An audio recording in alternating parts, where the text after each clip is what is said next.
So there's Aaron from Loxahatchee Living with his brand new ski. What do you think of it? I'll tell you what I think. Look over there real quick. I don't know what that is. I'm Batman.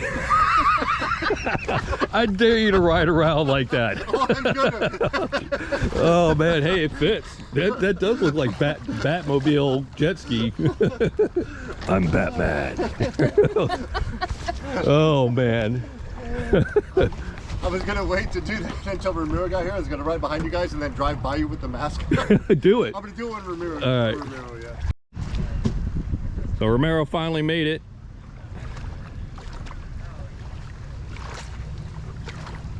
He's never been here. So pull in there to set up. Yeah, that's a setup. So he's not that late. He's only 15 minutes late, so not too bad. All right, so the crew's loaded up and we are heading out. All right, who's catching the first fish? It'll be Darcy.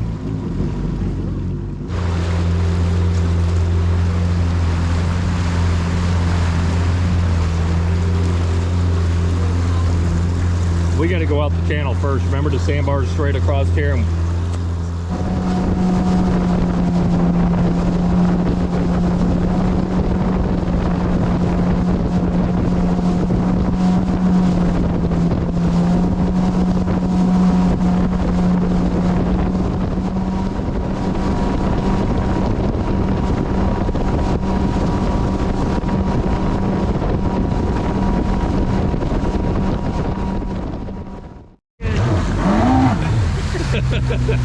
I'm Batman.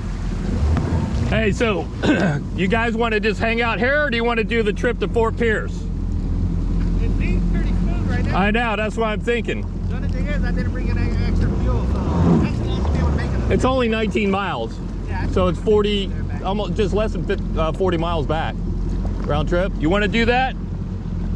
Yours? I'm good. You want to, Durs? We'll try it. Once we get past the bridge, if it starts getting choppy, we'll turn around.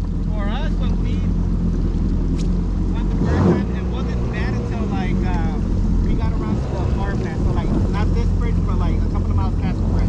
Well, I mean, we'll hit that, and if it starts getting choppy, I saw your video. If it starts getting like that, we'll just turn around. All right. Cool. All right, go.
Headed to Fort Pierce, and I was only getting about 65, so I thought I had it in slow mode. So when I stopped to check it, it was in normal mode. So I give it gas and it died, and now it won't start. It'll turn over, but it won't run. If I let it sit for a few minutes, it does run rough. So I'm pretty sure the fuel pump just died in it. right, so you know I love my WavesRX products, and their dock lines and their anchor lines are awesome, but you don't need to use them just for that purpose. They're great tow lines as well. Fuel pump went out about 3 miles that way and being towed back by a Sea-Doo. But thanks to WavesRX, we're gonna make it back. Alex, it was sitting back. It was sitting back here, and I thought it was maybe from my exhaust. Wait, we got to check your exit.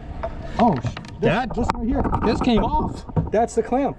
That's why it's running rough, probably, right? Well, part of it. It came off. Water squirting into your hull everywhere? No, it wouldn't run. It still would have run with that. I think you have a little cut. That's another issue as well. See, the clamp came off of here. Yeah. I can't. Let me see that. Too short. Huh, it's not a bad clamp. Yeah, how'd it break? It's a TriAnchor clamp. I don't know how that broke. That just freaking snapped. Yeah. Yeah, that's a 303. Stainless steel. Yeah, it's a decent clamp. It's not a. So now I know where that came from. So I got to buy one of these. So basically, Tommy was out on the water, and tell me exactly kind of what happened here. I was cruise control doing about 65, and I wanted to gun it wide open because I haven't done it in a while, and it wouldn't go faster. It was just sitting at 65, so I thought maybe I had it in slow mode. So I came to a stop, idled, went into my little dash there, and it was in normal mode. So I was like, huh. So I gunned it, and it immediately died, and it wouldn't start after that. If I let it set for about 5 minutes, it'll run rough for about 10 seconds, 15 seconds, and then die. So we're thinking maybe it's the fuel pump. Yep, so there's a couple components you have on the Yamahas here when it comes to the fuel system. The first is your fuel water separator right here. And what I'm gonna do now is I'm gonna get this, it's just a clear cup. And the first thing we wanna check is for water in the fuel. Now, you mentioned this had sat, oops. It sat for about 2 weeks. So it sat for about 2 weeks with gas station fuel in it. Yep. What? The FX, how you have a lot more room. Okay, thank you. There's Aaron from Loxahatchee Living. He has about 22 Sea-Doos that he has yet to put together. 21. Oh, the two-stroke ones? Yeah. And try to get that running. But... Bone dry? Yeah. Oh. It's a fuel pump then. But what I do want to show you, this is a good, so the key is looking at all the variables, right? And it's usually more than one thing. So this is our fuel water separator. So see this jelly? Yep. That's that ethanol crap. I bet you, we haven't even opened it yet, but when you pull that fuel pump, which we're gonna have to do, the filter is gonna look like someone dipped it in jelly. Yeah. It's gonna be completely clogged up. I bet you the pressure regulator, in the Yamaha, how it works is there's a regulator with a line running down to the pump. The pump's got a non-replaceable filter on it. Yamaha was so gracious as to not sell that part. All right, before you service the fuel system, always remember to pop the cap here and bleed off any residual pressure. All right, so typically what you want to do in the first scenario is you want to pull this lead off of the fuel pump here, this electrical lead, right? Okay, yep. And then you want to try to fire up the engine. That's to bleed any pressure out of the line so it doesn't squirt all over the place. There's no fuel pressure in this right now. So if you look down here, I'll show you how you get this off. So these are delicate. These will pop off and go into your hull and you'll lose them. It's that little green. Yeah, this little green thing here. So I'm going to show you a trick. It's harder with gloves, but I've done this plenty of times, so I'm going to show you. All right, so the key is you want to take your 2 index fingers like this. It's easier without the gloves, but I'm going to show you. So you put them on either side here, and you pull up very gently with finesse like that. Okay. That's that. Don't expect to do it that smoothly your first time. Okay. All right, so then this is your fuel rail assembly here. You can see there's this little rubber damper holding it to the rail. Then what you want to do is take your fingers like this, make a pinching motion. Don't pull on the fuel line, whatever you do. Hold it by, you can see my fingers here are on these clamps. Yep. And then use your other 2 fingers to pry it off. To push it off. I heard there's a little bit of fuel pressure in there. So I'm going to put this rag and let it bleed off. Okay, there we go. So now I'm just going to remove this little damper for now. And again, this thing will pop off and go into your bilge and be lost forever. All right, so here we have a fuel pressure test rig. Yamaha and Kawasaki, obviously Japanese engineering, they're identical. Most of the systems are the same. So what this is going to do here is we're going to put this T We're literally going to connect the stock fitting right here. Push that on, lock it, check. And then this line here is just, you don't, it doesn't really matter how you do it, but we're just going to go ahead and loop that back around. And then we're going to go ahead and push that down like that. Into the fuel rail. Into the fuel rail. Yamaha's been using this 1.8 for quite some time. So I don't have a physical service manual, but I do have it on my phone. So here we're looking at our fuel pressure test specifications from the factory, and the factory's telling us that the fuel pressure without the engine running, now they say start the engine, allowed to warm up for 5 minutes. Obviously in our scenario that's not going to happen. Yep. Our fuel pressure should be between 49 and 52 psi when we power up the ski. So here's a gauge, Tommy, if you want. Yep. Let's pump should come on. It's up there. Our pressure has reached the specified factory 49.1 to 52. It's right there, right? That looks like 49. Maybe a couple psi, but that looks good to me. Yep. So this right here is called, it's Husky K100, and you see this here, stabilizes fuel, eliminates water and fuel, injectors, revitalizes it. So stable is kind of a scam, right? Stable, you know, in Florida we all have fuel for our generators, right, for hurricane season. Yep. You could pour this into fresh fuel, and that fuel, every single mower, backpack blower, I've got 20 pieces of still equipment, every single one will start on one pull because of this. Yeah. How much fuel you have in here? Full tank. Full tank? Yep. I'm gonna put some of this in there for you.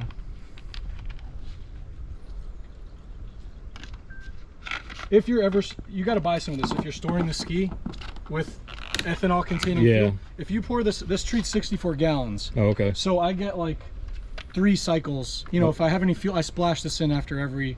Okay. This stuff is incredible. So the whole bottle would be 64 gallons? Yeah, and they sell it in smaller bottles. That it's actually, when I can, I just get the pack. It's like 6 smaller bottles, and I just keep it in the ski, and literally I'll use, you know, 1 bottle for each ride. Just, it's a little bit more than you need, but it's not, it doesn't hurt. All right, so we've been idling a little bit here. You see we're running at like 52 psi, which is spot on the money.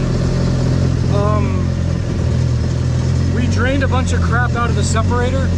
We added probably what, like 12 ounces of K100 fuel treatment to the tank. Right.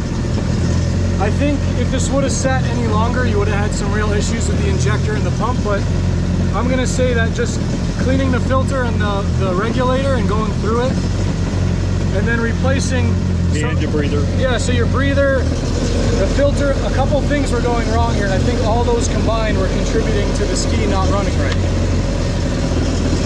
The oil looked clear, no water in the oil, no milkiness. Our pressure has been absolutely perfect, which even leads me to believe that the filter itself might be fine, but of course that sustained higher pressure, you know, it might start to drop a little bit. Right. But with that K100 in there, that's going to break up any of that gum. That scared you?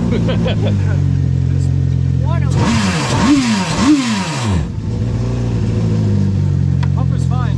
These test leads, you can purchase this for Yamaha, Kawasaki, and like every single Japanese motorcycle made in the last like 30 years will use these same style connectors. You can purchase this gauge from Yamaha. I'll give you the part number so you can post it for people. You basically, if you're doing your own work, gotta have one of these for a fuel injected vehicle. Okay, then I'm gonna show you a little trick. So take a little bit of grease, okay, just like this, and dab it onto the nipple there. Right there. You could also use motor oil. Okay. Or 2-stroke oil. You put the rubber thing on. Oh yeah. The damper. The damper. See, the Kawasaki's don't have that damper. That's a nice feature. Yamaha tends to over-engineer stuff sometimes. That can be a good and bad thing. Good and bad, yeah. No, they make. I would happily buy another Yamaha. All right, so you slide that back on like that. Push that down, then always check it to make sure it's in place. Okay, there we go. Hear that? Yep. Click. Click. So you can see this here, this connector, especially a ski that's using salt water. So see that factory grease on there? Yep. But see how that seals, actually there's a little bit of rust in there? Yeah, I see that. So guess what we're gonna do, Tommy? You're gonna brush some your famous stuff on there. Anyone that knows me, that's ever seen me work on a ski, will know that I literally, and this corrosion block grease is a dielectric grease, so it's safe to do this with. You got your fuel rail reconnected. We check it again, it's tight. We got the damper back in place. You got the lead back on the fuel pump. There's 2 leads, one for the sender, one for the pump. Those are both reconnected. We added some dielectric grease to the one just to make sure no water gets in there. All right, you're clear. We have the water ready to go. It's not on. You can't say this enough. Never turn on the water. I've seen YouTube videos. Yeah. There was one I watched the other day. Some big channel. The guy's like got 1 million followers. He picked up a Kawasaki stand-up. He turns on the water and he's trying to get it running, and the thing had been sitting, and I'm just like watching it like, So always start the engine on any Sea-Doos we're not going to talk about because those you can't really run out of the water. But the Yamahas and Kawasaki's, Japanese skis, always start the engine before turning on the water. All right, public service announcement.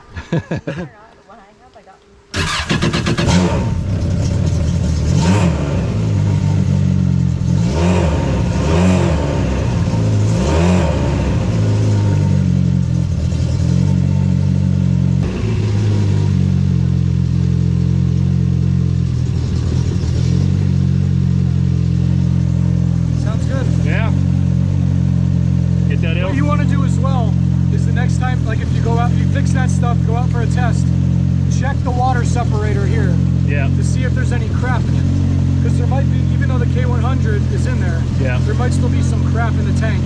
And dump it out. Yeah, and again, that's another great feature that you have on the Yamahas is that water separator that you get standard from the factory. Right. So I'm so glad I called JD because he's a man that knows everything about jet skis. All I'll tell you is I like to buy the best, right? Yamaha, Kawasaki, the engineering is there. If the Sea-Doo was the best, I'd buy one. I mean, that's what I tell people. And you heard that from JD Romero.